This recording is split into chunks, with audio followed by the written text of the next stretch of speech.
Hello, everyone, again, and welcome back for the fourth and unfortunately the final day of these wonderful interviews.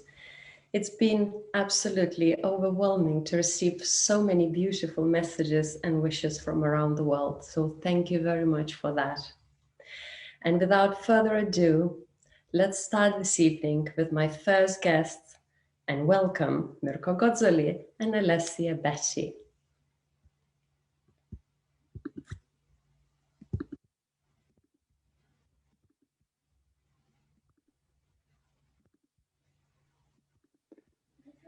Good evening, everyone. Good evening, SnieguoleWood. Good evening, Mirko. Good evening, Alessia. Hello. You hear me? Good. Yes. Hello, Alessia. Good evening. Good evening. Actually, have you seen each other lately, or just also on the screen? It's a long time that we don't see each other. No, actually, we saw recently before Christmas. I think. Yes. Yeah. Yes, but in this period, also, if we live close, we cannot meet each other. Yeah. Oh, you cannot mix also. So yeah. Oh, so anyway, so let's just wait for a few more minutes before we start the questions, as people joining and saying hello.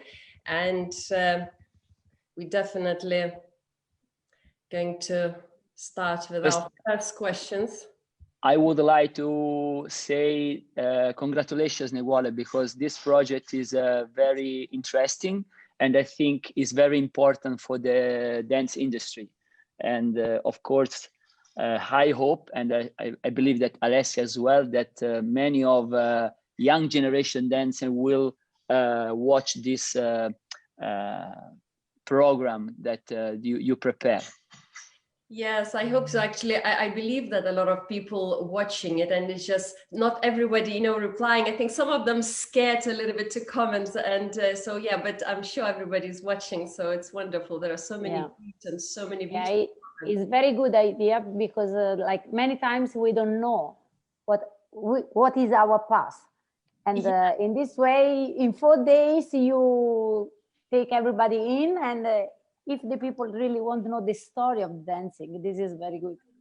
Yes, I wish I could have had more people, but it would go forever. There are so many beautiful, dancers around the world. So obviously I had to sort of a little bit cut it to certain criteria, the most dominating in each decade. So yes, so thank you very much for being part of it. And let's go to our first question.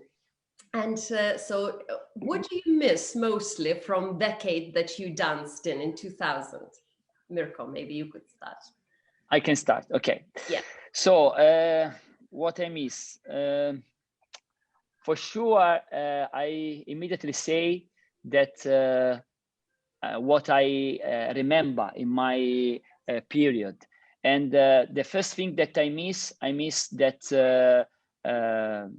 from my point of view, where the two federations was together, the IDSF and WDC. And I remember that how much energy there was in every event. I mentioned, of course, the major competition like supposed to be Blackpool International UK, but also the IDSF major competition like German Open or Russian Open or USA Open as well. And it was very good because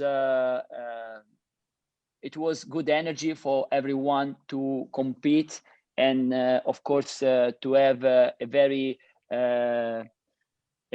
good panel of education always. I remember, even when I was amateur and of course professional as well. You just nearly about was stretching. I thought you're going to start dancing. So what do you miss, Alessia, most? Yeah, but it's really true because I have the same idea, because when I think on my past, I say, okay, before we can go in the competition, we can stay like all week to watch everybody. And we wait the last day for look at the professional. I remember when I was amateur and we stay in Blackpool, for example, 10 days, but we are so exciting because like we have to stay there. There is a professional, different different point of view, because now the couple you can see that is like arrive the day of the comp, the day after is already on, and it is become like not interesting about what is happening in the dancing world. And this is really also what Mirko say about the energy. There is like all the time, like we can feel, and who is in the flow is really breathe the good energy that now sometimes I think it is not really the same. Yes, and why do you think that happens, that competitors, they don't stay now and watch other competitors? Like I remember, I think Anthony and Michael and Vicky mentioned the same, and Marcus and Karen, they all said that they used to stay, they used to watch their arrivals if they didn't make that final or you know, whatever. But these days, you're right, they just go. Why is that, do you think? I think because the day after they can watch them in YouTube. Yes, I have the same answer.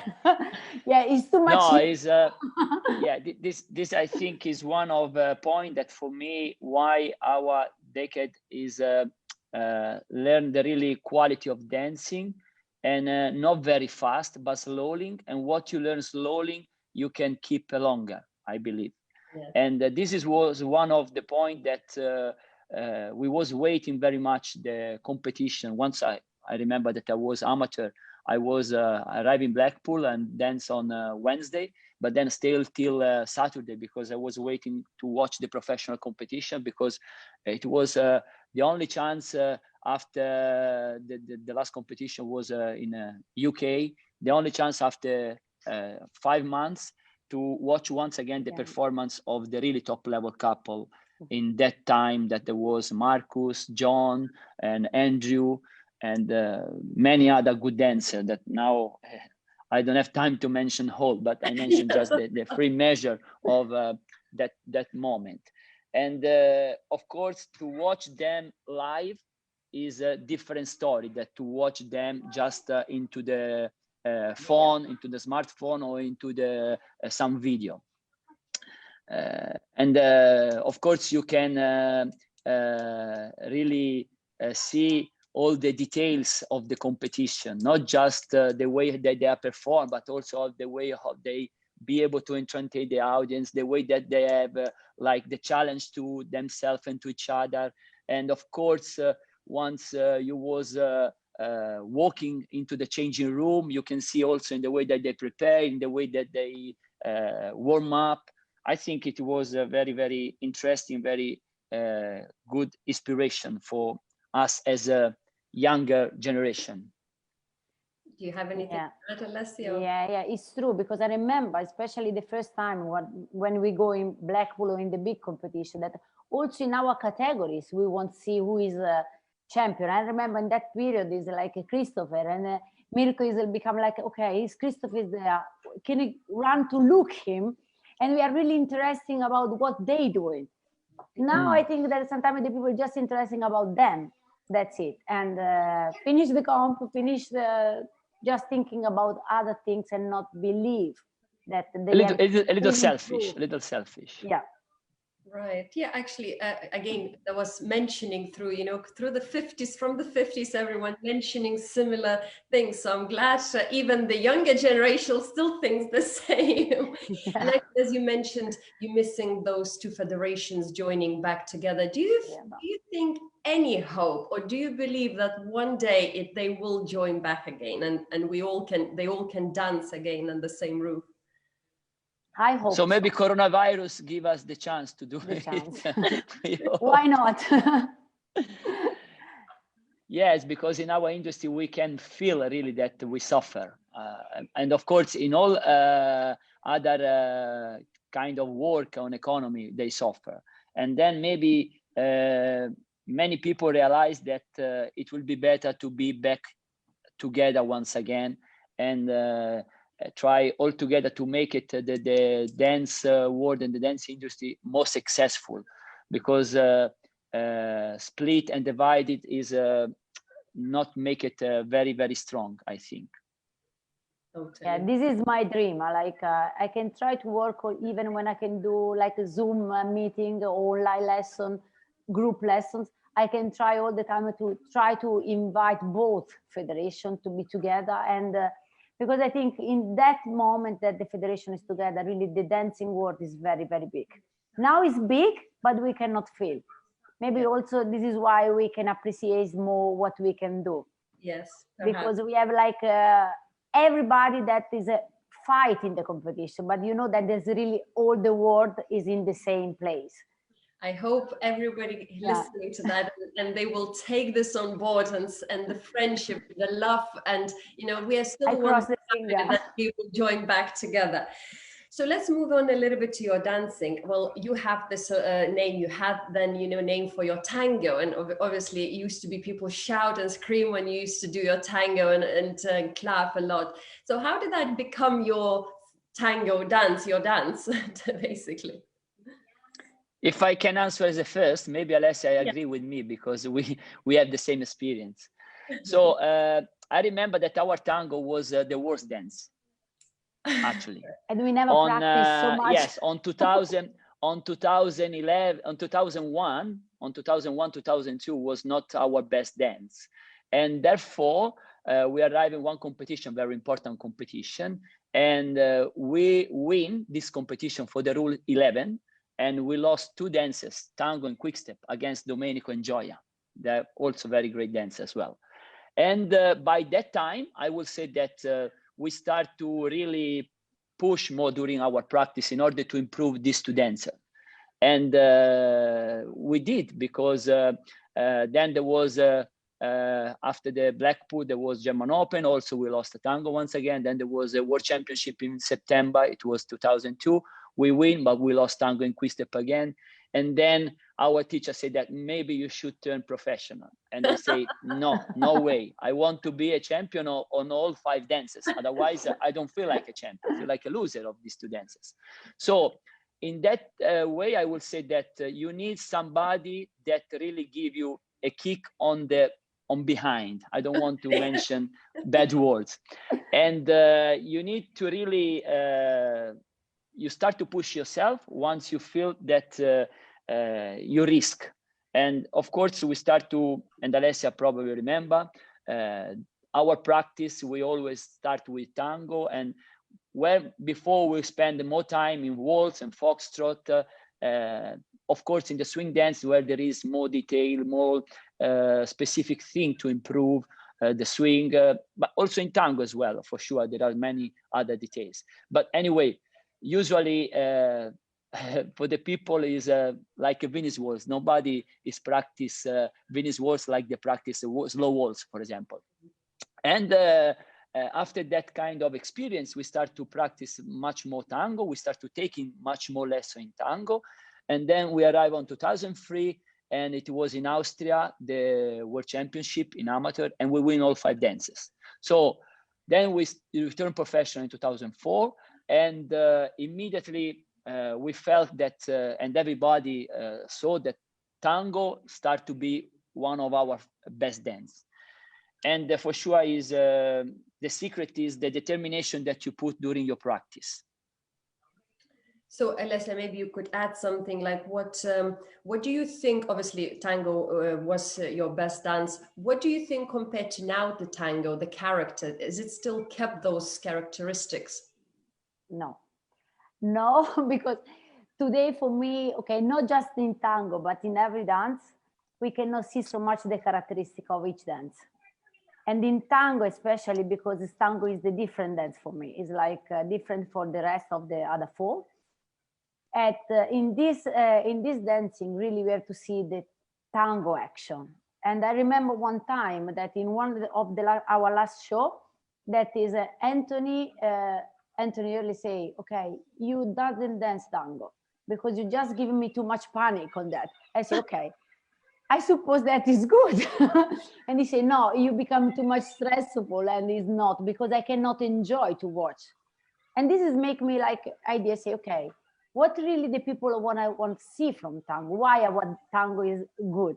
Because it's really, we try to interpret everything. And I think that Mirko in this way is one of the best until now. And that is really exactly know everything is what happening in the music. And I'm lucky because of this. And I think is also when I can see the video now, I can see really we dance what is the music say, and not we just dancing of routine or just movement or whatever. And I think now this is not happening anymore. It's like they try just to make a show, but it's not really dancing for make the show.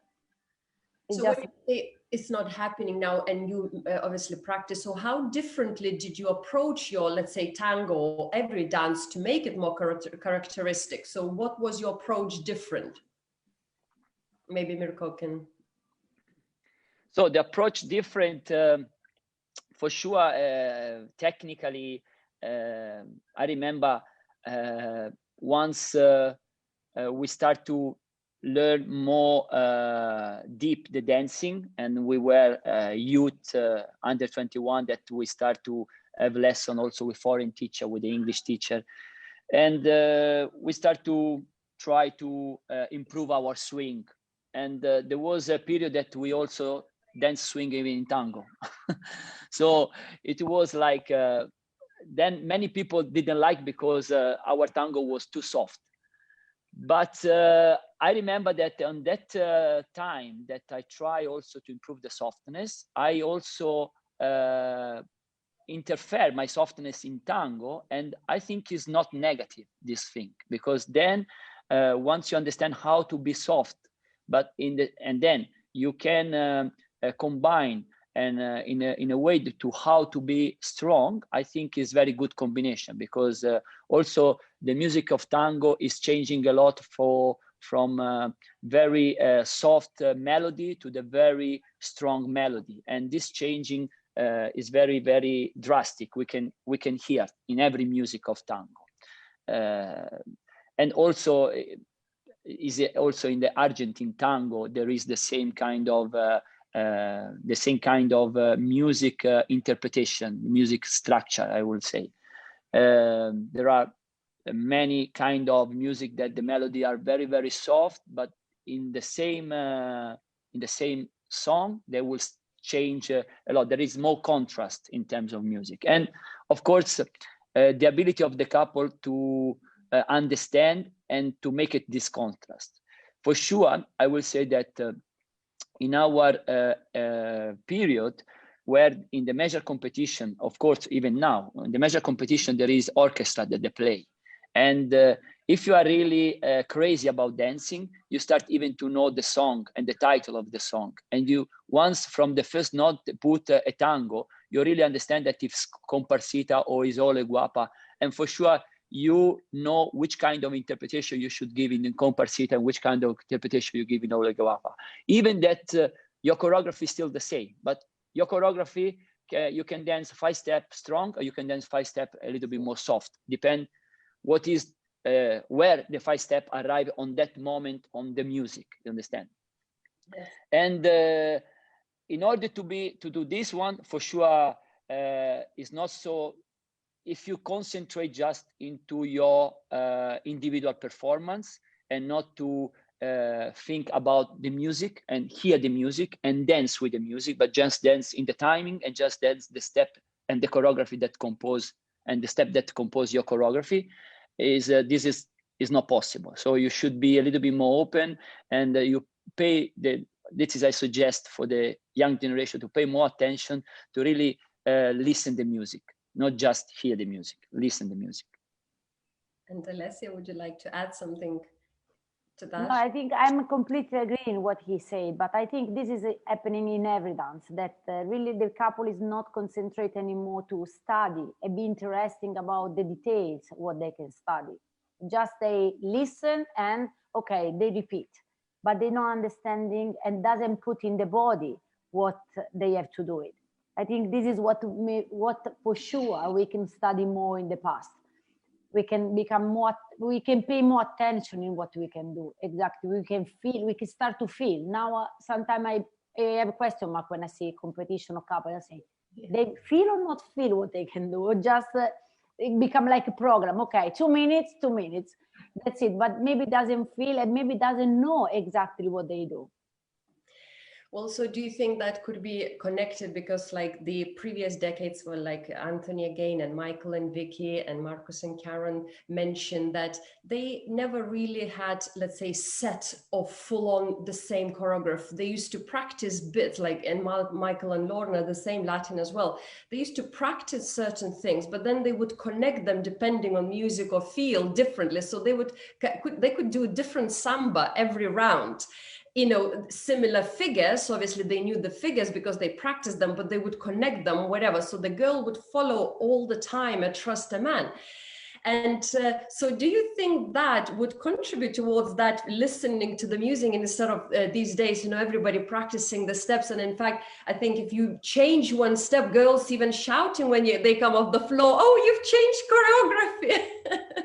Okay, this is Alessia can answer better than me, yes. because I didn't have a choreography even in the round, so I will change every round choreography. This is very good for the ladies' side. Like you can practice your choreography. The teacher becomes strong and say, "You have to dance the choreography." Yes, but you know, in the moment that you arrive in the floor, everything will change. You don't know where you start, from where, nothing. Maybe you can practice one routine, then in the ending you never dance, but it's good. Just maybe in the final, sometimes we dance the same step. Yeah, one time when we were in the process, sorry, Alessia, No, I would like to say that when we were in the process of our improvement, and I remember that our result was up and down. And I remember that our coach, Fabio, came to me and said that, listen, if you don't dance the choreography in this competition, I will not teach you ever. So, and that time I was like really pushed from him to dance my choreography. And that way I remember, because maybe on that way I need to be more consistent. The result was better. That I understand even the value of the choreography. But of course, I was always feel boring to dance the same step in every round, honestly. Yeah, it's true. It's like, it's not because sometimes the music doesn't want that step in that moment. This is why I think is weak and changing a lot. So then actually comes to the question, so how overall is important choreography? Why do we choreograph, you know, from beginning to the end? It would be much easier, much more interesting to dance different steps every round. I think even that if you learn music, you have like to learn all the notes, and then in the beginning you have to make like a base choreography to study the music. So this is can be like the choreography is like an advanced level in order to have some something to start with, and something to start the communication and the practice and all the connection with the music and with the partner, I think. But honestly, of course, there are some level that is important to respect the choreography, but then of course it is very important that they start to improve the body language more than to remember the choreography in order to have better body language. You understand? Yes, yes. So what do you think about today's choreography in general in the younger generation? Is it good? A little bit crazy? A little bit. No, I have the opportunity, and I'm lucky that I work with a couple, especially if we speak about the young generation, juveniles, junior. Of course, not juveniles because they have to dance like a basic choreography. Yes. But from junior, you start to see open choreography, and I have the opportunity to work like with a couple from WDSF and the couple from WDC. And in that way, is much better what the couple as choreography as WDC they dance, because they dance more like a simple step. And I think the kids, they can learn the action, they can learn better the principle in the more classic choreography, I would say. Then if I see the top level, of course, I will see that also the innovation into the choreography is very, very beautiful, because what I can maybe what I can see in relation of before, especially, for example, in WDC, that in the past, the couple like also you mentioned Anthony or Michael Barr or Marcus or John, I remember, or Andrew, they have much more interesting choreography than today couple that they are. So maybe once I start to watch some video of old video, I can see that of course the style is an old-fashioned style, but it looks like the choreography like very innovative. Right. And yeah, and sometimes it's very interesting also to copy some step and try to experience with some couple. And on that way, I can see that now, once we talk about amateur, or yes, once we talk about amateur, in WC, they still keep it like too much classical choreography, like what the junior and the youth should perform in order to improve the principle and the basic. In amateur day, I suggest them to be a little bit more, to risk a little bit more to the choreography, to risk like to show some interesting variation, I think. I agree about also about the innovation of the step, because like everything has become forward, and also in the dancing we have to change something. But sometimes I think that is the choreography is like a dress for each couple. And the step that somebody do it, maybe another couple cannot do.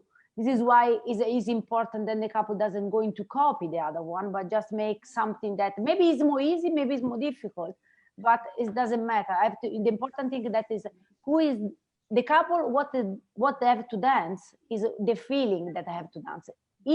I think that difficult or easy is so much personal. You don't have to say this is easy, but sometimes it's become too crazy because the couple don't understand if they can do a lot of steps all together. And this is why I completely agree with Mirko that when they say that sometimes it's too much boring, like too much classical, and sometimes it's too crazy. Because they don't, they just say, okay, I dance in this federation, I dance in the other federation. Instead of the dance, I have to dance. No, I have to, in which federation I have to dance. I agree with you, Alessia. And I believe that once they select to have more interesting choreography, it's very important that they have to be readable. So for me, is what is important that even the interesting step, interesting variation, and not that kind of variation that is classical, should be readable. Should be that once the people will see, on the same time they should understand. They should understand which kind of dance you dance, which kind of action you use, and of course which kind of connection you have on that step. Not like oh, interesting, but I don't understand anything. Yeah. So. And even to choose your choreography, did you like always talk together, or was it more just what Mirko felt and you just followed, or biting the lip like? Who know Mirko is already know the answer about this. No choice, lady. But did you feel it? So, but your choreography No. you selected is something you created the way what you feel, or it was somebody always created for you? But I think that some of our most famous piece of choreography that we have is become from mistake. Wow. Most of them. Because we do some mistake in the practice and you say, okay, why not put this type of step in our choreography? Yeah, like a standard alemana. I don't know if you know the history of the standard alemana, how it's born. Because I remember that Walter Led was teaching to Gaynor, and the Gaynor made like one mistake. I say, okay, now I will put in the book that this is a standing alemana, standard alemana. I know some history about it, but anyway, yes, it's true what Alessia said. There's many more like the choreography was basically made by our coach. Fabio made our choreography, Fabio and Simona together, and of course they give like more like what I can say, a platform to respect. But then after, of course, we had what we like to add, what we felt that we were good to dance. You understand? And Alessia will joke because, of course, she was very good to always follow what I did inside of the dancing floor. But this is, I think, is not because she's I don't believe that the lady has to just follow. You understand? This is most like was a combination between follow and lead, and this is very important. What she did, and she trusts everything what I did in the competition. Even that if I'm going to have a mistake, she will follow me together with the mistake. She don't try to change or help me in order to don't do the mistake, but she trusts, and this is very important. So it's like it's not negative, this kind of mentality, but it's more positive, I believe. So we cannot fight about this. I just follow. I cannot. I say, okay, this is not our problem. And just to follow, so Alessia, just a little bit from the girls' point of view, what do you think girls' shapes development from your decade and to now? What could you say? You can touch like really my strong point, and normally I cannot agree now sometimes, but can really for me is important, because what I can see for the lady size especially, that most of the lady thinking too much about shape, but they forget that they have to be in balance. And this is like maybe now in my period the shape is a little bit less, but if I can see the video, okay, everything is proof. It's already 20 years that yes, everything is changing. But now I can see that the lady is not dancing enough, because it's like they are too concentrated about staying in position, keep a big volume that I like, but I have to become more using the shape. It's not just stay on the shape. And this is what I think that I can do, even if sometimes I see some of my video. Say, okay, it's more small than now, but in some place it's become like it really big. Yeah. This is maybe because I can using our action. It's not just stay in position and be okay. The lady have to stay big. Okay, this is what I cannot like in the, not everybody, not all the time, but most of the lady sizes dancing and just thinking about have a big shape. Yes. Well, so that's very important. I hope all the ladies listening to that and making this important knows this is really important. Now, because, you know, the name of this project is called Then and Now, and I'm going to ask you now to create your perfect couple, perfect decade. And if you were to be allowed to take 3 items from before up to your decade, from your decade or even earlier, 3 items, and 3 items from now. So can you create this perfect decade? Go, Alessia, first. I can Marcos. You don't have to say names. It's not names. You just have to say, take items, things that, you know, to things. Okay. Yes. Not things is like, how can we using from the past? Yes. Something. Right. Music. And for now, the energy. Right. Because the body is more prepared than before. Now they are more. Now I'm more like strong in what they can do, and the image that they can create is strong immediately. But I take from the past that the image is a more dreaming image, is not a static image. Right. Would you add something, Mirko, to that? Yes, I have 3 items that I will take from the past and to put together to now. This is a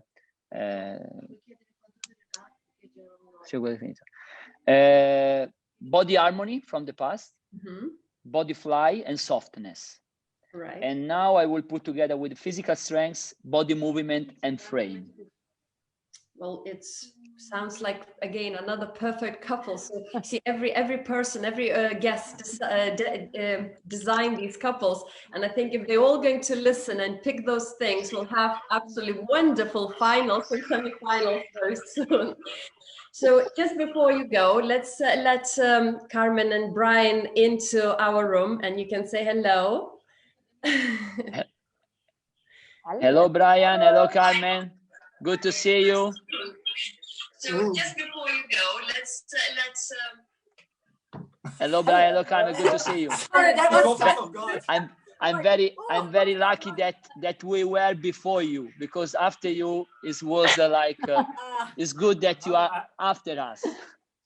But I wanted to find out about the stand in Alemana. I've never heard about it. No, you didn't know? Maybe No, I was. see? Maybe I learned something from maybe the I dream it. Maybe I dream it. Maybe it's not true. Maybe it's not true. We talk later. You have to double check. Yes, so thank you so very much, Mirko and Alessia, for joining Thank you. today, and hope you have a good evening, and yes, Thank you. and hope to see you Thank you very soon. much. Thank you very much, very Snieguole. much. Very, very good Bye. project. Bye. Thank you. Bye. Enjoy, everyone. Bye-bye. Bye-bye. Bye-bye.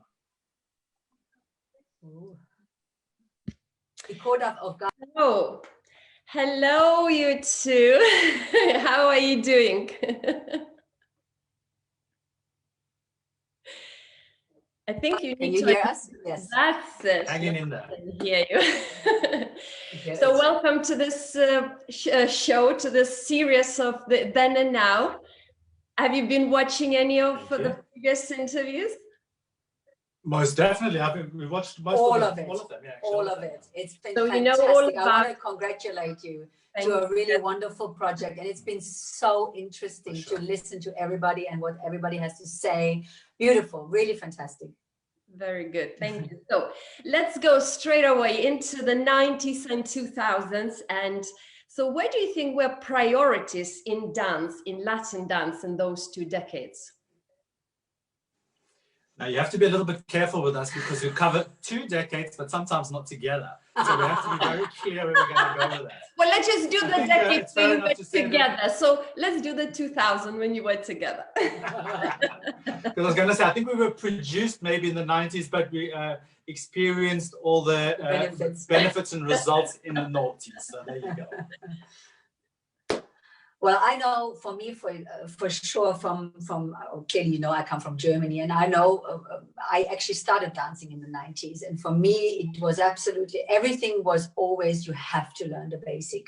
And I had a fantastic basic teacher, and he made me, you know, understand the benefit of the basic. And I had to do, every day we had to do basic exercises. And that was for me the foundation, what I learned, that there is no shortcuts. You need to learn it day by day, and it's not something you can bypass and quickly overcome or find an easier route and something like this. It was just, we had to keep on it every day, every week, in and out, and that was was the foundation what laid for me. I don't know for you. Absolutely. I mean, we've heard all week that technique is key, right? For every form of dance, I think it's key. For me, what I missed about the noughties, I think I have to say, is the assembly culture. Let me say it like this, because I think those days, I mean, everybody still talks about the assembly. I think this is where I learned my skill as a dancer. I was there every day, all day, having lessons with my teachers, practicing, teaching, practicing the night until 11 o'clock, afterwards going for a Chinese at Greg and Lydia. That's right. And I think for me, this culture that all the champions and all the top dancers used to dance and practice together, and it used to be as much a competition in the assembly as it used to be on the dance floor. For me, I miss that. So what do you think had changed since those decades to now, the priorities? Have they changed, you feel? Go for it. I think for me, yes. I think priorities evolve and change all the time. And I think we have to evolve and change all the time, especially if we want to take our dance sport forward into other places. And I think it's healthy to a certain extent. I think everything in moderation is okay. I think, for example, there's been a lot of talk about speed and these kind of issues. But for me, speed is a good thing. can be a good thing as long as you know when to use it, how to use it, how much to use, and this kind of thing. I think anything in excess is not good at all. And I think, of course, as a dancer, you want to go to that place where you experience the ultimate, but also you have to know when to make it efficient and when, well, your team has to tell you when it's enough, basically. Well, for me, for sure, I don't know, my priorities as such haven't changed from when I danced to what maybe I'm teaching, because one of my biggest priorities and the reason why I actually dance is the partnering skills. I love that. That was one of the reasons I didn't want to be a ballerina and jump around alone. I wanted to dance, actually Latin, not ballroom. Sorry, Snieguole, but I wanted to dance, and I wanted to dance with a man. I wanted to. So these priorities for me, they are just as strong today in my own personal view as they were then. But of course, as Bryan said, I think pop culture, I think Michael Barr maybe mentioned that in his interview, that pop culture is a huge influence on always in fashion, of course, but also the trends. It sets sort of the trends of the decade, if you like. And I think definitely that fast, that instant has changed some of the priorities. And I feel the dedication and the perseverance, maybe that has changed. So therefore they're looking for things they can achieve quickly.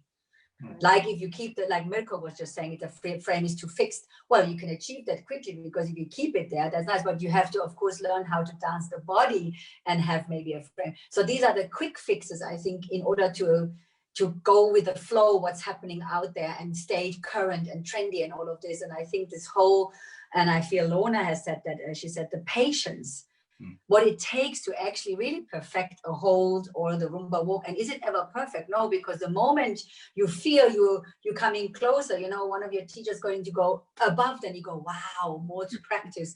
But it's not something you can learn fast and quick. And therefore that, I think, has changed, that everything should be instant. And therefore with that, I think priorities have changed. And how do you feel about this trend? Obviously, if you listen to the interviews, majority prior all these decades that they never really had like a set choreography, though they were just doing and changing there and then. And even Mirko just said he actually did the same, and Alessia just followed. So have you had the same, Bryan? Did you just like made it up on the day? Definitely not. Because I would have had to be absolutely perfect in every single moment, in every second of all 5 dances through 7 rounds in Blackpool. And with Carmen's expectations, this just wasn't possible. So I didn't even go there. So I believed in having choreography, yes. I think at the time, of course, you can, for me as a dancer, your skill is to be able to adapt the choreography to what you're hearing at that moment in time without changing the timing. This is a skill. Or to be able to change the mood or to change the feeling of what you're doing within the choreography. So for me, choreography is just a tool to give you a vehicle to express your emotions in yourself. And for instance, if I think, if I'm in the final in Blackpool in 2 minutes, Paso Doble, let's say, and I'm busy improvising, I don't think I had that skill at that moment in time in order to pull it off for sure. And I think, well, I have to also say, in the beginning of our partnership, basically we couldn't dance together. So we couldn't really do a lot of improvisation. So in our first Blackpool, if you go back in the archives and get the video out, you'll see that we did a lot of side-by-side, much to the annoyance of Hazel Fletcher, who let us know in the write-up. And to Hazel, I say, yes, Hazel, we did a lot of side-by-side because we couldn't dance together yet. So we had to make a plan to get out there. We wanted to get out on the floor as soon as possible. And we thought we looked quite good side by side. So that's what we did for the first Blackpool. Not advertising that it's a good way to go, people. All I'm saying is that you have to be intellectually astute to know what's best at that moment in time. But you know, you're making me sound like I was the one. He was the one always saying, don't you change the timing and be there. But I must tell you one thing, one time, and this is the truth of it. I mean, we did have a choreography, but we practiced always the basics, always like a basic jive or a basic Rumba. Every day we practiced. And there was one occasion where we were in the final in Blackpool and we were interrupted. You know, competitively, people think it's a good idea, whatever, let's not go there. But actually, Bryan then did change and we danced for about a good 45 seconds, only basic jive, and it wasn't a problem. So we have experienced that too, that if something comes, because we were training that, and of course, lead and follow was one of the skills we were always fighting about and working. Intense negotiations. Intense negotiations. But so it is, we did do it, but it wasn't something we would do as a preset idea to go out and freestyle. No. But I guess I think what Bryan's saying is how you execute that choreography, because I remember watching you live in Black, and I don't remember you looking the same ever in this round from round. You just look different all the time, and I was nearly sure you would be changing steps every single round. So yeah. And I wouldn't have been allowed to, but you always takes it from me. So you both were, and obviously still are, very, very strong characters, strong individuals. And so how did you discover yourselves and that persona through those years? How did you develop that? I think it's difficult because for me, I never ever set out to create a persona. For me, it was I was just basically trying to be the best dancer that I can at that moment in time, at whichever level I was. So I never tried to create a Bryan Watson, or this is a Bryan Watson move or something like this. And for example, when I came off the floor once in Blackpool and a little old man came to me and said, I love this Bryan Watson move. I was like, I had no idea what he was talking about. What is a Bryan Watson move? Because I was so busy trying to be that best dancer that I could at that moment in time, and obviously communicate with the partner and with the music and the audience. I think there's so many things going on. I didn't think about creating a persona, for example. But I know a list of priorities for me was always the same. For me, for example, rhythm, I loved rhythm. I loved everything about it. So luckily I had a Carmen who could make things more narrative, for example. So if I had been left alone, I would have just been jigging around doing my little samba in the corner. But luckily I had my partner who I had to share with, and she was very expressive what she wanted and what she needed, which I thank her for, because obviously it was a balance for me. So I think at the end of the day, I think a great partnership has two great individuals which come together. And I think this is what the interesting thing is. And like I said, for me, I wasn't really trying to create this thing. I was just trying to do my little shake in the little samba and enjoy shaking my tusha around the floor, that was it. Just before we go to Carmen, I just want one question on the same thing, because you actually quite right. That little man, whoever it was, when he said Bryan move, I also could say there are a lot of Bryan moves, and I think a lot of people tried to copy you after that. So I think those people are definitely trying to artificially create a persona, but that's so important point that you wasn't trying to do. It happened naturally. Yes. Yeah, it was funny actually, because once we were talking with our teacher, and she said, actually, when you've made it, when you come off the floor and the kid's copying a little movement of yours, then you created some sort of persona. I was like, oh, interesting. So Carmen, obviously you was very strong, personality with the very. So wow. So was it? I only say that because many times, people who don't know us, our first experience together was when I taught Carmen in a lesson, and I should have learned my lesson then. But no, it was tough. And then from there, when we were competing against one another, sometimes we used to change partners at the end of the final, and this diva came towards me. I was like, what do I do with this? But no, I like a challenge. There you go. Yeah, it's actually true. I had a lesson with Bryan in the samba, and he thought I had to manage my energies better. That's what he did. I still remember the lesson he gave me all these years ago. But coming back to your question, I think for me, what I am thankful for are to my teachers. I've never been pushed in a corner to have to fit in. That's how I do it, and that's how you will do it. They only gave me tools.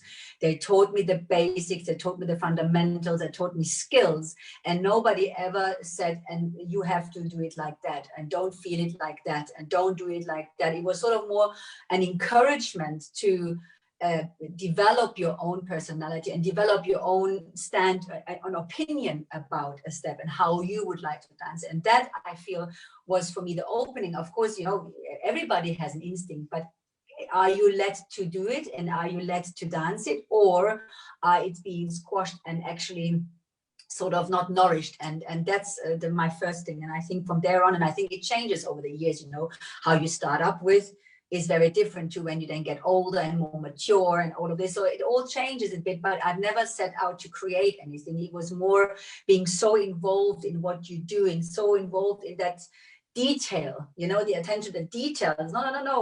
How does that go? And what does that, for me, it was always very important. What does it mean? And how do I relate to that? And what does it speak, you know? And therefore, I think, but it's the teachers really who gave me the opportunity to be myself. I think for me, I can say as well, I was never ever styled as a person or as a dancer.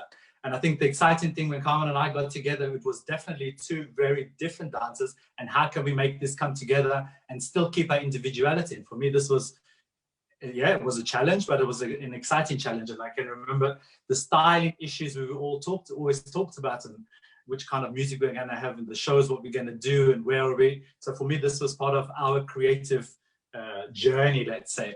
And our teachers were always clear with us about their opinions, but also I think they left it up to us to make the final decision, which was the most important. Yeah.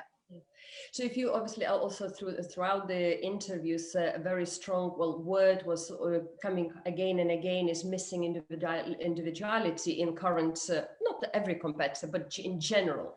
So if you were to give a little advice for younger competitors, how would you start? How would you advise them to start to find that individuality? Where would they start from? I think for me, the start comes from the studying of what it is you do and not so much the styling of it. I think we are so sidetracked, and I mean, I love fashion, you know, that I love interior design. I love, of course, everybody maybe loves beautiful things, but I love that. But I think in order to really find out what you like, I think you have to start occupying yourself with the material you're with, like with a Roomba walk, or with the samba, stationary samba walk, or the surplus or whatever, and start to understand. We heard a lot this week about authenticity as well. What is the history of it? Where does it come from? You know, if I don't know, then nowadays the good thing is you can Google it. Google says, and you know, straight away you have with the Google University, straight away you have the knowledge there. But I think they should, and not just look to the dancers of the day to see, oh, they dance it like this, but actually study a little bit what is the background, what is the history.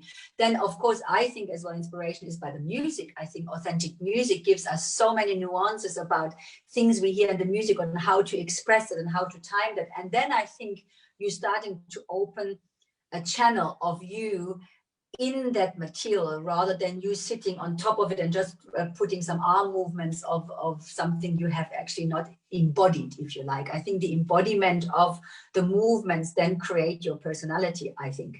And your taste, of course, is always there, and you might always put that into that.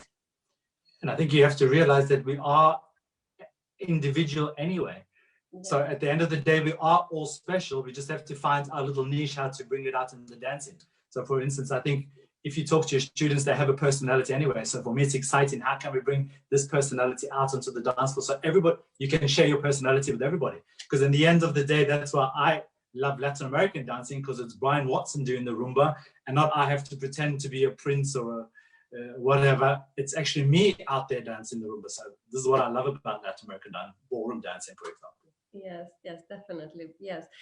And which, obviously, going back to your decade, I'm sure you liked dancing in your decade, and it was quite, you know, big change. I'm sure it was the beginning of the decade and towards the end of the decade. It's a huge change, I think. So, and again, you know, you were champions and you had to carry this sort of heavy baggage on your shoulders to move that decade and to move with the decade and the fashion and whatever. So how did you also manage to do that? You know, because I'm afraid that somebody will step maybe on your feet from behind. I think for us, we were always very aware of our, how can I say this, of our stage where we were at that moment in time. So we were very aware, for example, that we had to take some time off and actually refocus, and we had to cancel a trip to Japan because we just felt that we were on this Ferris wheel going round and round and we couldn't actually get off. So we had a meeting, the two of us, and said, look, we have to change something. So we weren't afraid to change something. We, of course, in the summer, we had to go to Japan. The schedule was laid out before you at the beginning of the year already. So we had to make a conscious effort no. This year we're going to actually cancel Japan. We still paid for it for a long time afterwards, but it was something that we had to do. So I think we were very realistic at that moment in time what we needed. And if we needed some inspiration, we would talk to our teachers or find inspiration from other dance forms.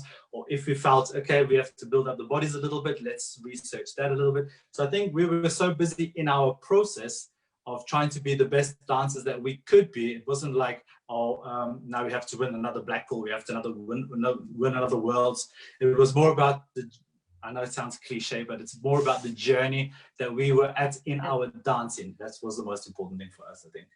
Yeah, and also, as you said, we were aware of what we needed, but also we put the dancing first, always first. Dancing was always first. And I remember, as Bryan said, we were on this wheel, and you, of course, the better you get or the more titles you win, you know, you can get more shows and you get more work, and you had all this red cell. And in the end, we decided actually, no, we're not going to do any long holds, maybe a month or 6 weeks before every major or before the Worlds or something like this, because it's not just the day there and back. It takes a week out, you know, because jet lag, this and that, the other. And so we often would financially make decisions of not doing the job. Or, for example, we were teaching very, very little. You were teaching a little bit more than me, but maybe maximum 4 lessons a week I was doing, because it was more about, I wanted to practice. I wanted to, you do your Pilates, you do this, also time off to rest, and then come back and do the evening practices. So everything was geared for us to be dancers. And that was for us, for example, really important, because we learned that after 1 or 2 years together, we were on this wheel. And had we not jumped off that wheel, then I don't think we would have had the longevity we enjoyed.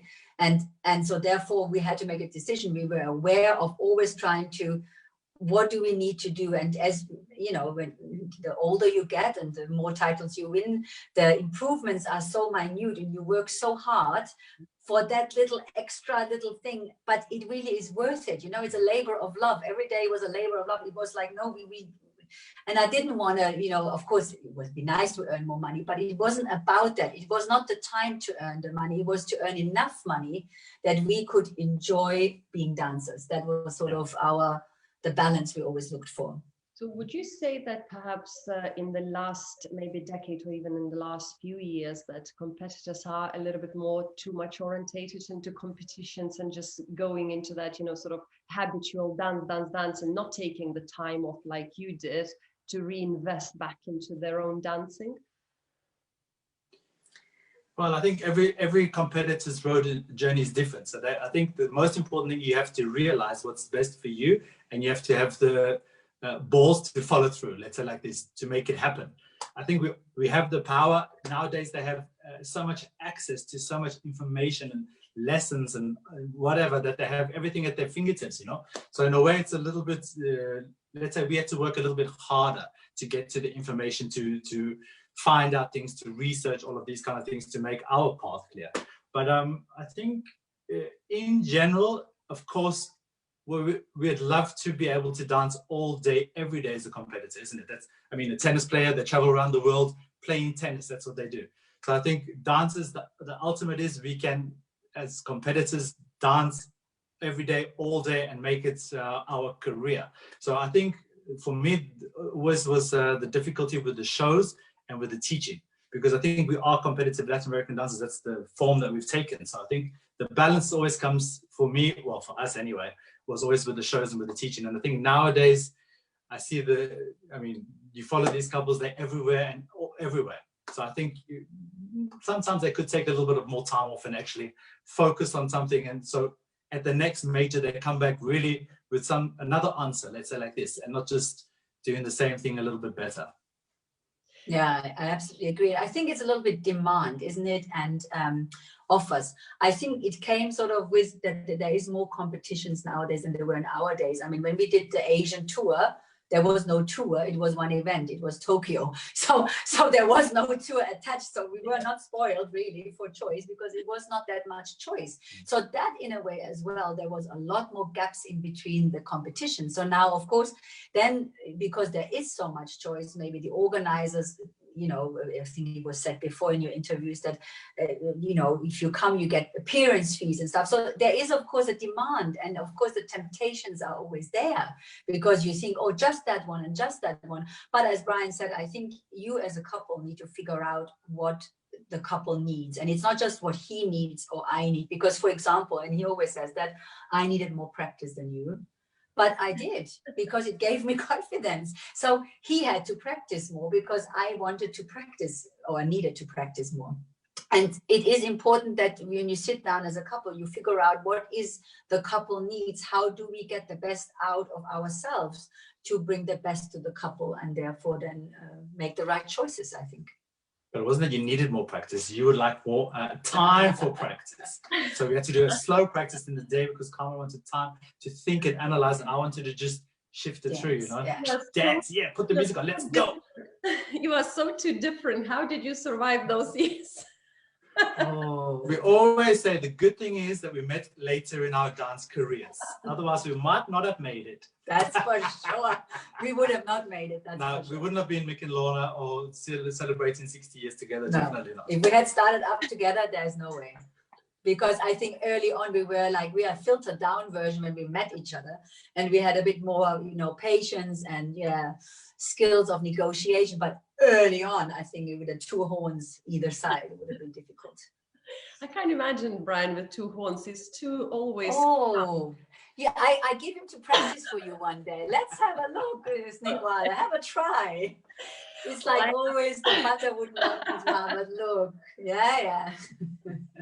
Well, I have one always very curious question, because I don't think we have exactly this kind of dilemma in ballroom, but I believe you always have different ways executing certain basic steps, like even rumba walk. You know, some teachers say do that with your foot, and so how is that not confusing? And I mean, for you as well, you know, how do you then decide? I mean, which way to go? Because somebody will be upset clearly because it's. Oh, that's for me, it all boils down to efficiency and your personal experience at that moment in time. I mean, we've heard some through the week, we've heard so many stories about great teachers passing on their information to the student becoming the teacher, and basically everything that we've done in Latin American ballroom dancing has been handed down to us from past champions and past dancers. So I think it's our out of respect, I think we have to try what they passed down 100%. So for me, there's no question. First, you try it before you even comment about it. You have to know the rules and be able to dance the rules before you can break the rules. And until you can do that, you can't break the rules. I think also aesthetically in Latin America, and of course, we get to see a lot more of the ladies' legs, for example. So ladies are built differently. I think whether you turn out the feet at 5-1 or you keep them straight, this we can argue until we're blue in the face.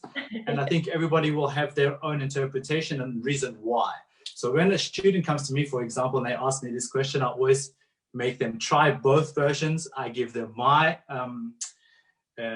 input on what I think it should be and make them try it. And at the end of the day, I leave it with them. They have to decide what they have to do. Well, well, what should I say? Now, for me, I think I really am very careful about, is it your personal style you give the couple on, which I try not to do, or I'm very aware not to do that. That is how I maybe danced it out of my feeling. And I always leaned it on the basics, what's written in the book. So I always go back to the Bible. The Bible, I call it the Bible. The Bible comes back here and it says this. And if I, sometimes also I'm thinking, am I doing now because I'm, like you're so into your own thing that, I have to read it up again and make sure this is right. And I always refer that this is what is written. And this is what you have to start up with. This is what is the basis for you to understand of where to grow from. And then on a certain level, if you then have your personal style and with it, and you make an educated, knowledgeable choice, because I think I'm okay to do that. But for me, I don't like when people say, well, that's the technique, and it's like something which is not even written there. I'm like, if this is your technique, then you should say that. At least say, that's how I see it. I think that's important to me. which takes me back to our first trip to Japan, where we were teaching together. And this couple comes in for a lesson and they're doing a Volta ensemble. I'm like, what are you doing? Oh, I just learned this from Carmen. I was like, oh, let me just make a little note where we have to talk about the Volta after the lesson. It looks very nice. Yeah, keep going. We'll come back to you on that one. Yeah, and then we spent the first 6 weeks of the Japan trip. After every teaching day, we sat down. So let's discuss that. Then, should we? Yeah, that's when. No, but at least it's really good to actually to hear that, because I think a lot of competitors are confused, and I think it's so nice to hear that, you know, they should try everything and then really decide what looks best for them in a way as a style, rather than and then listening to the Bible, of course, without even questioning. And as the subject of the conversation is then and now, and you're going to now be creating this perfect couple, perfect decade. And you are allowed to take 3 items, no names, no nothing, 3 items from before and 3 from now. Let's do it. I want to hear your perfect couple. All right, ladies first. Would you like to go first? No worries, I'll go first. For sure, from this decade, I would take the opportunities. I think there is so much opportunity out there. I would definitely take they are so much more prepared, the preparation possibilities, and you know, that is amazing. And the fitness level, I think the generation is really fit. What I would take from our generation is definitely musicality, definitely more individuality, and not so being afraid of doing your own thing and not having to follow a certain path, and also definitely the skill of lead and follow. I would like to see more partner dancing back. I'm so proud of my partner. She took the words right out of my mouth. So after all those years, it became the same finally. And it's not written down. Hold on, I have to make something up. Yeah. So from this generation, for sure, I would take the education as well, because I think couples are super educated nowadays, not only in dance things, in all the things around the dancing, and sports psychology and dieting and exercising, all of this kind of thing. Of course, they have fabulous bodies, but I always telling my students, you know, back in the day, the technique used to help us to make things easier. So the better the technique would go, the more efficient you would be able to dance. And nowadays, like I always tell them, they can maintain a bad posture for 7 rounds because they're so well trained. They're like, wow, that's great, but it's not dancing. I think also from nowadays, I'd like to, how can I say that without being too controversial? Take the sexual equality, let's say like this, because I think nowadays we have very strong women with very clear points of view, clearly. So I think, you know, yes, about the man has to do this and the lady has to do this. I think hopefully we've passed that a little bit from the past. Things I'd like to take from the past, I have to go even a little bit further back, I think, because when you see pictures of like Doreen Freeman or Lorraine or these people, when they used to accept their awards from the Carl Allen, for example, they used to be presented from royalty. And for me, what used to be so beautiful is from these pictures, you couldn't tell which was the royalty and which were the dance couples. Yeah. And this I thought was just beautiful for me to see, that our dance form was so elegant. And so I think the elegance from this era. And then I have to say, yeah, from our era, the personalities and the individuality and yeah, the leading skills. Yeah, I have to agree with that. If the youngsters listening and making all these notes, there will be some beautiful couples coming out soon.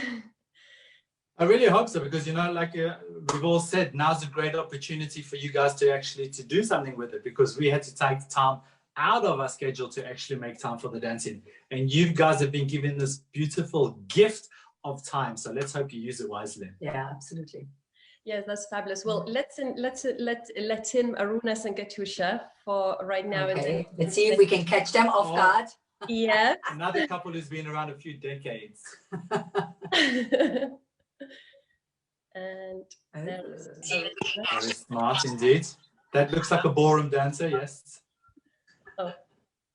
Hello. Hello, Katusha. Hello, everyone.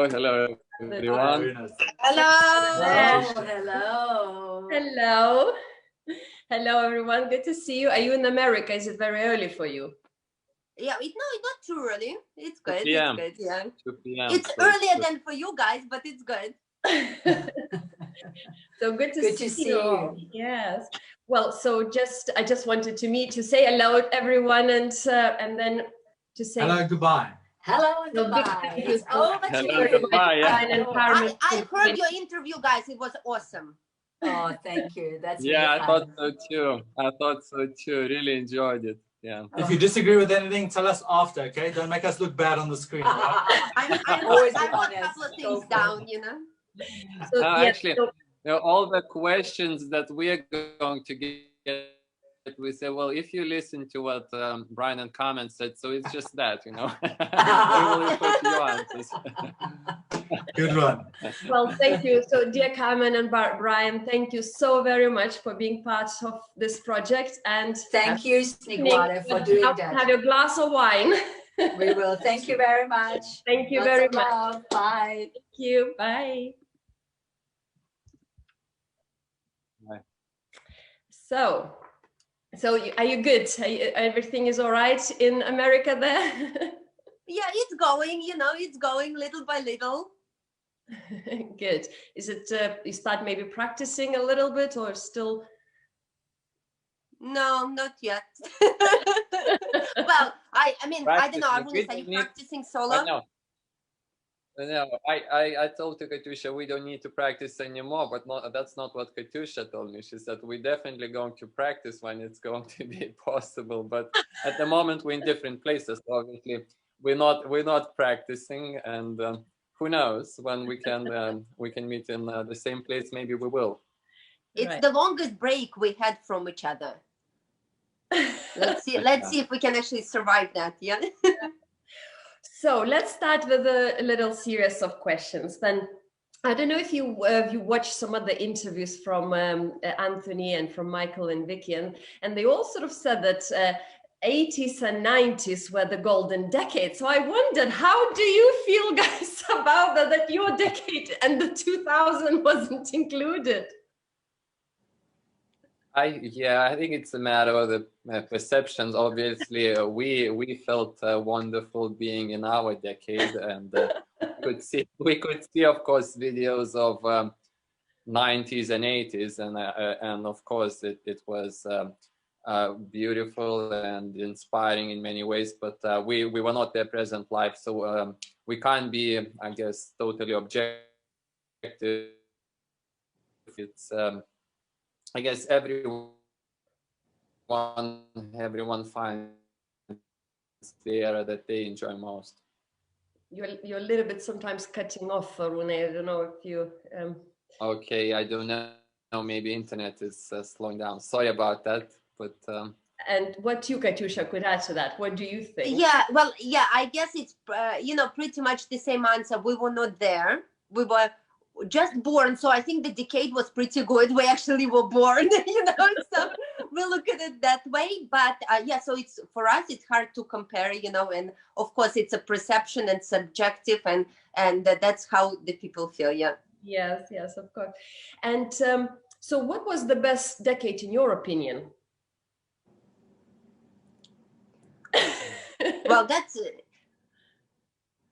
yeah, that would be, well, I mean, if we're looking from our point, yeah, Arunas. I think time spent competing at the top for us was the best decade of our lives, I would say. Yeah, I think our memories right now is so fresh that yes. Yeah, of course, in our opinion would be, yes, our competing memories. And actually, because I just will catch on something, because you said this is the first time that you spend so long apart, and obviously I hope you're missing each other. See, Katusha does miss you; she wants to practice. But is there anything like you had obviously time to reflect, and is there something came to your mind that you maybe, I don't know, done differently, or you're missing certain things now together and you would like to do, because you've been for so long apart, and maybe you didn't appreciate before when you always were together so much? Arunas? That's a difficult question. I have to start, with that log. Can I? Yeah. So with the lockdown, it's actually very different, because you hear some people saying, you know, with the gift of times they got, they have the time to reflect and see what they would do differently. I don't know, maybe I'm just lucky enough. I think I had the time to reflect, and I don't think I would do anything differently. I think the time apart with Arunas right now is, you know, it is what it is, but I don't think I would actually change anything. No, but that's amazing. But I would love to hear what he has to say.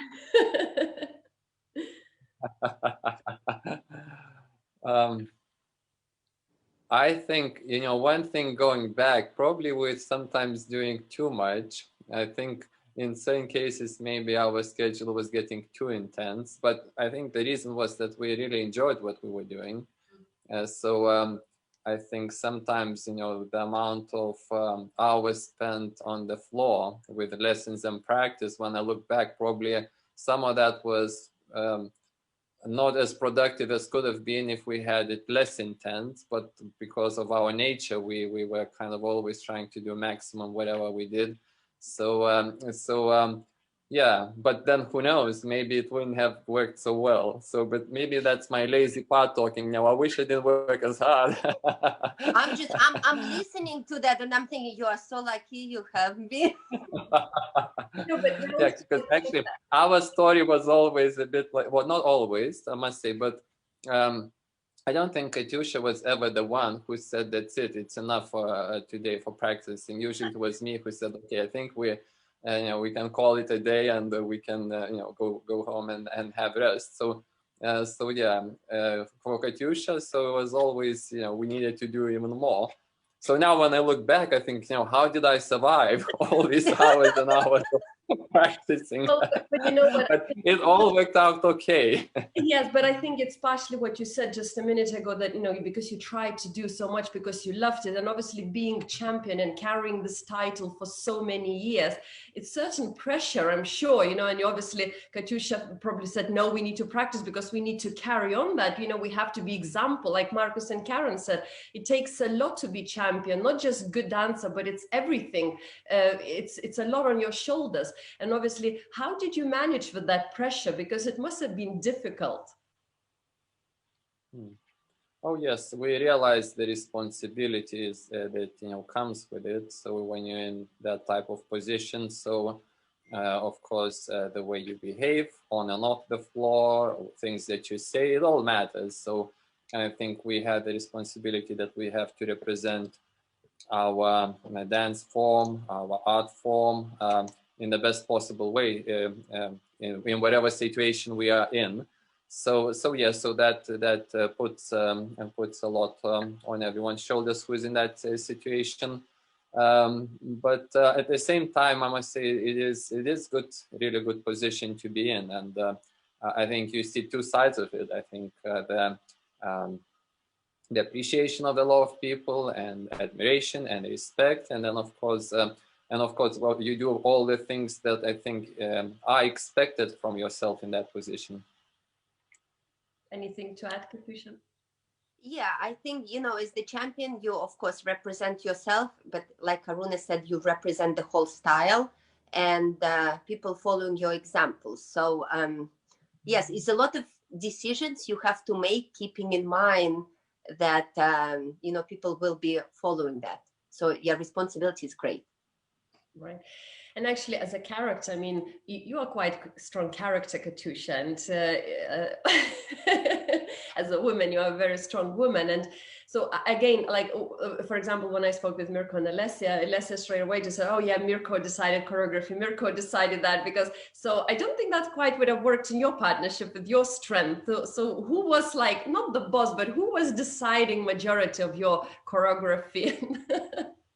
Well, that's funny question, because we still don't know who is the boss. I think actually each of us convinced, Aruna's convinced that it's him, and I think I'm convinced that it's me. I think that would be the accurate thing to say. Yeah. Well, when actually I must say we naturally chose times when one had to make the decision. When it comes to choreography, for instance, it was more myself that made those choices, and Katusha always said that, you know, I would be in charge when it comes to the flow craft, and because of the style that we're doing and the history and everything, so it would be better that I felt very comfortable with what we're doing. So when it came to choreographic choices, it was I think that, you know, Katusha was very understanding in that sense. When it came to some other aspects where Katusha felt very strong, I didn't mind. So yeah, I think we were switching very smoothly from when you are deciding and when you're allowing the other one, you know, your partner to decide. So yeah, we didn't actually fight over who has to say the last word and who has to make the decisions everywhere. So it's, yeah, I don't remember that anyway. Katusha, No. did you feel that you sometimes felt upset that it wasn't your decision? Like I never felt that way. No. Well, I think we were always trying to look for the right decision, so that's what happened. And also, I think we found that we would enjoy different things. Like, for example, you would enjoy to make decisions on choreography, and it's funny that you said that, you know, with the choreography, because Arunas have to lead it in the middle of the competition. So in a way, it doesn't matter. Whatever we decide, you will lead what you feel right at that moment. So it's so therefore it's always this variable of unknown, and you have to allocate your mind for that. So choreography is a very flexible thing. That's what I found. And then some things, for example, I enjoyed, of course, the dresses and how the couple look. I enjoyed doing the costumes for a show, numbers and stuff like that. And I don't think, well, and not that you actually ever wanted to do it. I think you had no interest in it. Also, the music, when it comes to the shows, Katusha, you were the one usually that were throwing more ideas what music we could choose. I wasn't as, or let's see, the amount of suggestions that I was coming with was by far less than what you were coming with. So I think we ended up having more choices the way you wanted when it came to the show music. So which in many cases I enjoyed a lot, actually, what you were suggesting. You know. Yeah, so I think we enjoy doing different things. Yes. So it seems like you actually were getting on quite well. And so any advice maybe to youngsters, because I'm sure you have that experience, a lot of them fighting and not agreeing with that, and you know, how obviously, because that affects the result and affects improvement, how to come to that psychologically, to this perfect sort of communication. Yeah. I actually like what Bryan and Carmen said, that maybe they wouldn't have lasted so long had they started earlier. So I think with us, we you know, started dancing at you know, when we were 29th, both of us. So we already had a lot of experience, and obviously with that, you know, much better how to behave in many different situations. So much more tolerant, much more understanding, and so on. And a lot of mistakes that I guess both Katusha and I were making at a much younger age, we didn't do when we were and then, you know, dancing together. So that helped, I think, experience. So all of us, I think, you know, if we can learn from the experience, that's a good thing. So I think we definitely always had in mind that things can get really bad if we allow them to get bad. So we tried not to get to the situations where we would later regret. And actually, one good thing, I don't think we ever said anything to anyone that later on we would really feel bad about it. And I think that helped a lot. You know, one thing, actually, I think that's funny because we tell that, because, you know, we communicated in two languages. About languages? yeah, that's because that worked for us. And I think that, you know, maybe everyone, all the couples can find the ways that would help them. Because we communicate in two languages, Russian and English. Like Russian, very, you know, because Katusha's language, Russian is native, and I'm very, very fluent in Russian. So we mostly, when we spoke casually, especially, so we switched to Russian. In practices, interestingly, when things especially get more difficult, and we feel like the tension is arising, we would switch to English. And like I don't know why. How it first happened, but we noticed it happening whenever like we're getting closer to an argument. So we switched to English, which for both of us yeah, disagreement. So for both of us, it's kind of more official language and good for dancing because like all the terminology we use English anyway. But and I think it also helps us in Russian. We can find many subtle ways how to insult each other, and we're not as good in that way in English. So that definitely helps switching to English. Also hard words in English. So anyway, so that was kind of was taking the tension down, and it was bringing us to a more constructive practicing. And so anyway, whichever method works for a couple, they have to use it. So that method definitely worked for us. Yeah, but it happened naturally, and then immediately it basically would build the barrier between us, right? All of a sudden, in the middle of practice, it would be like, well, I don't think so. And and then you start laughing because you don't even know why you're speaking English all of a sudden. And actually interesting, obviously, everybody before decades, and I think Carmen and Bryan also mentioned that these days competitors, we know they're more competitive, they're more physically developed, and their fitness levels are much greater.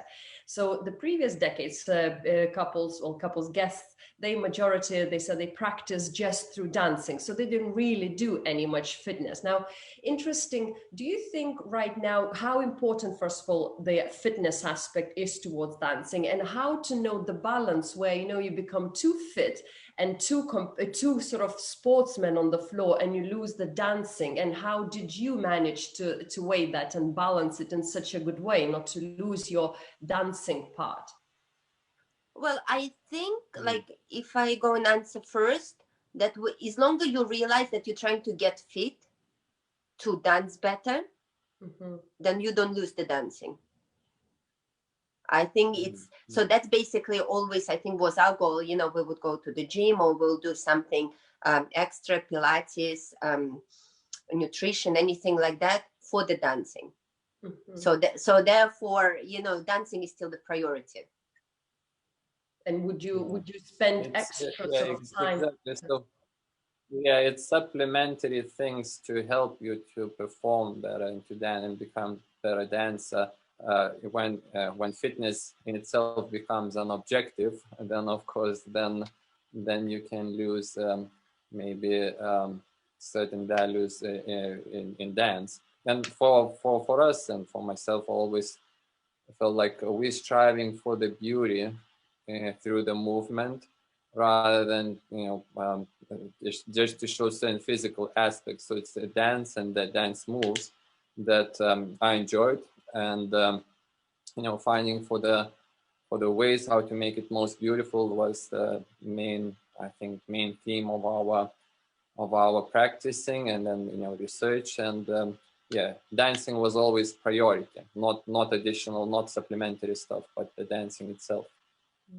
And obviously, you just retired, and you started to judge competitions, and you're judging youngsters there. And I'm sure you can see that they're quite a little bit different from what they used to be. They're very athletic sometimes. And I think through the conversations, the words were always sensitivity, musicality, individuality, basic, repeated over and over again, as it's missing slightly in these days. We're not talking about the best, in general. Yes, overall sort of percentage.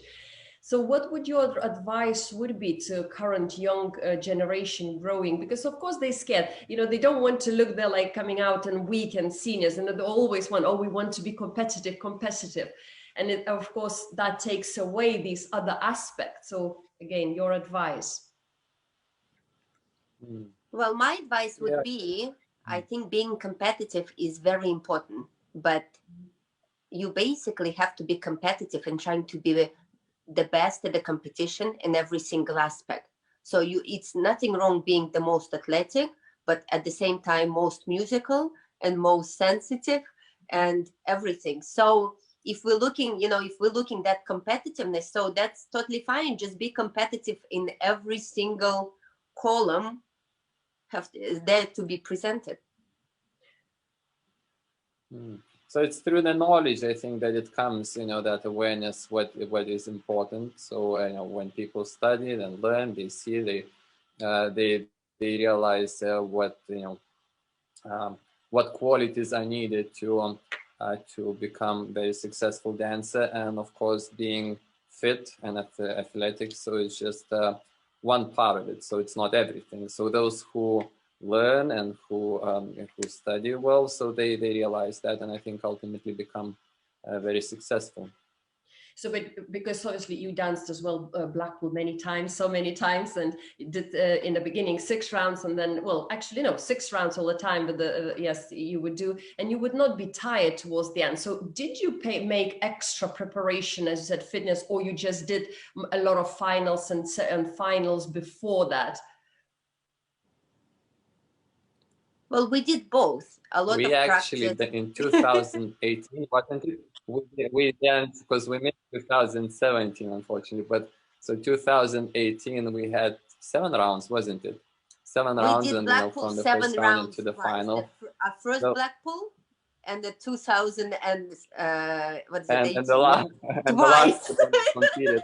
Yeah, because 19 we retired. Yeah, so but when we were getting ready, and we did those 7 rounds in practice, and we did it even because we knew the music would be based on previous years, so we knew the length of the music, and the newer tracks, if you take tango, La Mariposa, it's 2 minutes 10 seconds, and waltz and foxtrot usually 2.5, but some older tracks, so you get waltzes that are 3 minutes and tangos 2.5, and quick step over 2 minutes. So we actually, when we did our practice, so we danced to those some older tracks which are slightly longer, so that we kind of we knew that yes, it's good physically and psychologically. And then we did all 5 rounds in 2 hits, and then semifinal, final one hit. So a similar amount of physical exercising work that would be needed in the competition. So and it was very hard in the practice, I remember, and of course we were getting tired, but we felt that we needed to do that. So we did 7 rounds once. Some other times we did like 3 rounds, 2 rounds. So that was a lot of what we could say is stamina practicing when you dance the whole dance the way you would in the competition. And we basically felt very, very well prepared when we got to Blackpool and when we had to dance. And it's funny, and it was in the 48. So I was doing quick step and thinking, wow, my legs are getting really heavy. Like, and thinking, and arms and everything. So, and like the thought was crossing, I don't know, like it's still like 3 more rounds to go. I don't know how it's going to go. And and it's like within that same dance, the other thought comes in, no, but we practice so much, and I know I can do that physically. So it's just me, for whatever reason, because maybe still with a live audience and attention, so it adds many different aspects. So I think, oh no, I can do it. And then I think within that dance, I felt, yeah, I am, I'm back to what I can do. And then from the 24, things like felt normal, what we were preparing for. And then at the final, we felt we performed to our best ability, to what we were expecting we could produce in the final. So yeah, overall, what matters, I think, preparation. That's what so important. If we aren't prepared, then it's difficult in whatever way. It's well, the planning, how you would be positioning certain things in your choreography, stamina, so many aspects. So when you're prepared, I think that helps produce the performance. So if I change a little bit the question, going a little bit into your dancing, because you always had beautiful flow in waltz and beautiful swing and really lovely action. So how much basic, how much you would say important of 50-50 with practice is basic, and then your choreography, or more basic? So the importance in your life of basic. Well, I think basic is very important to practice for, well, okay, in my opinion, once you know basic well, then you have no restriction of lead and follow. You see how the more complex choreography constructed. Yes. So therefore, when you're going with more complex steps, it's actually, you just realize, hold on 1 second, this is, all of it is part of basic, and it all starts from there. Mm-hmm. So I think that's very, very important for the constructional and understanding of the choreography. Right. So how much you would spend time on the basic? How much would you practice it? Yeah, I think the way we looked at it, so it wasn't like just we're working on the basic and then working on choreography or like more simple stuff in a dance. Like so, in our practicing, so whatever we did was based on fundamental principles that we understand. So, for instance, we take the leg action and transference of weight. So it didn't matter if we do half natural or we do double reverse spin, over spin, reverse pivot. But those qualities that matter to us, how we use our legs, how we move our weight, how we use our bodies, and then of course how we connect it together and to the music. So those we considered fundamental things, and it was majority of our practicing all the time. So it wasn't like, okay, we spend 1 hour practicing some basic actions and then we go to something different. So in our approach, we felt it was inseparable, basically.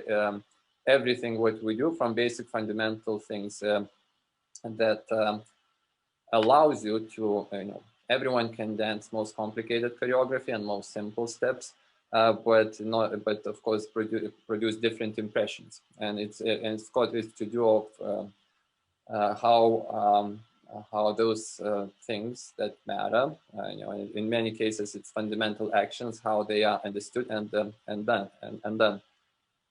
And I think overall, if we had to think, for instance, that decade that we spent being, very lucky for us at the top, and what was happening with the dancing. So I think in many ways, on that side of a competitive dancing world where we were, many things got more simple if we take choreographically, and I think it's probably to do with the guidance that a lot of couples were getting, including ourselves. And I think if we can say we had certain influence, I think that would probably be the influence that from something that was maybe more complicated choreographically, in many dances it went to more simple combinations. And I think that I was considering was a positive, not a change really, but positive value that we kept within or throughout those years that we were in our position. So yeah, fundamentals and basic were inseparable. So whatever we did, we didn't separate it from other work. When it comes to our dancing, we could spend time in planning certain things when strategically, let's say, where you position and choreographically, but still basic actions were whatever we did all the time with us. Right. And now, obviously, again, many years spanning and winning all these competitions. How did you keep inspired each other? Because I've never seen you really in any competition coming out sort of a little bit off, I don't know, sad or whatever. You always were bubbly, always full of energy and there. So how did you keep that inspiration going to one another? Yeah, I think because we wanted to do better than we did before. And we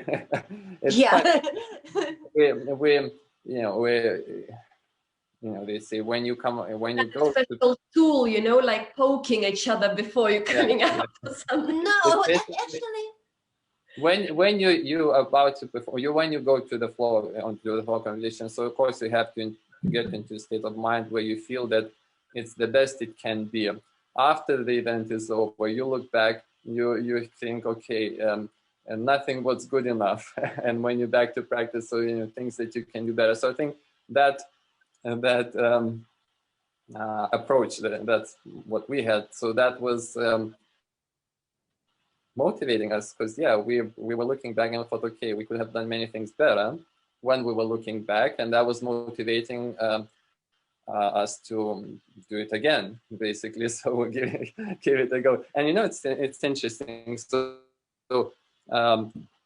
and I'm sure a lot of people experience that, even when you get very successful, well, when you get a lot of success and you're winning, but you may not always feel most satisfied with how it felt and what you did, and you want to do even better. So that aspect, how you feel yourself about the performance, could be also certain criticisms, could be certain marks that change and all that. So we've been through many different stages where we could get upset with how we felt, with how one commented, with how some people marked, and then we would actually think, of course, what we can do better. So one thing we had to learn, you cannot dance so that everyone would think that that's the greatest ever. Of course, there would always be different opinions, so you have to accept that. But as long as you impress enough people, majority, if they think you're good enough and then mark you to win, that's that's good enough then. But of course, as a performer, you wish that everyone would always think that you're wonderful. And I think that desire that everyone would think how wonderful we are was very motivating, because we wanted everyone to love us all the time. Katusha, impossible task. But I also look at it as any competition or performance is basically a celebration of the hard work. Right. Yeah. I think that's what actually motivates you to practice, because that is what's coming up. We probably some type of adrenaline junkie, clearly, because we've been doing it for a long time. And of course, dancing a competition, you have some influx of adrenaline because, okay, we can calm down our nerves, but of course it's there all the time. So yes, I think it's this light music action, and off you go. I think that's basically we're leaving for the stage. Yes. So, and the subject of this interview is then and now, and every single guest had one and the same question to finish with the interview, and creating their perfect decade or perfect couple. And so if you were to choose 3 items, it's not a couple, it's not named, just 3 items from before and 3 items from today. So what would your, Katusha, be those 3 items from any age before 2000 or up to 2000, and 3 items now? Well, definitely, I think the decade now, it's because there is so much information, and I'm sure everybody said the same thing. It's so much information available. So because of the education, so it's a lot of choices there. And I think, and it's a lot faster. Right. So it's not, so the people have the ability to get the information faster. I don't know if they can process it faster, but they definitely have it. And sometimes it's a gift or a curse. Sometimes they get a lot of information, maybe they don't actually need it. But because of that, they can make the choices. So that's definitely, I think the decade before us, okay, it sounds funny in coronavirus time right now, but actually probably had a little bit more gift of time than what we had, because again, everything is so much faster, the communication faster, you hop on a plane, during the months, sometimes we would dance, we will have so many performances, which actually doesn't give you a lot of time to practice or develop if you clearly all the time in performing moment. And I think because it was less competitions at that point, so they had a little bit more time to maybe come out from the performance to performance with like something new. Right. So that, I think that's probably what they had. So what you would add, Arunas, to that? Just a couple of things would you add? Yeah, well, if you take if you go decades and decades to the origins of ballroom dancing, so and you had to choose 3 words. So for me, it would be elegance, sophistication, and style. And as the years went, and influence of sport, and with certain organizations like the WDSF, which wanted to take dancing completely to be like a sport. So because of that, so athleticism, competitiveness, and physical ability that came into great presence. and later on.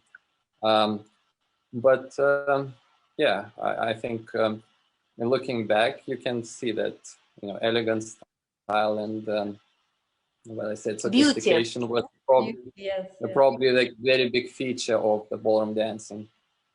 You know, it's amazing because every guest said very similar things. So I think if really out there, the current youngsters, the dancers listening, and they would take these advice from this and having this time right now, they could actually really, you know, become. So next time we see them on the competition, I can't wait to see. I'm sure they'll be so much better. I hope they will be better. So yes. So anyways, thank you so very much for joining, and you are the final guest for this week of these amazing interviews. And I couldn't sleep nearly all week. I'm so excited of all the people that I spoke, and thank you for being part of that. And yes, so if we could say goodbye to all our online viewers, and thank you so much for listening and being part. Thank you. Bye-bye.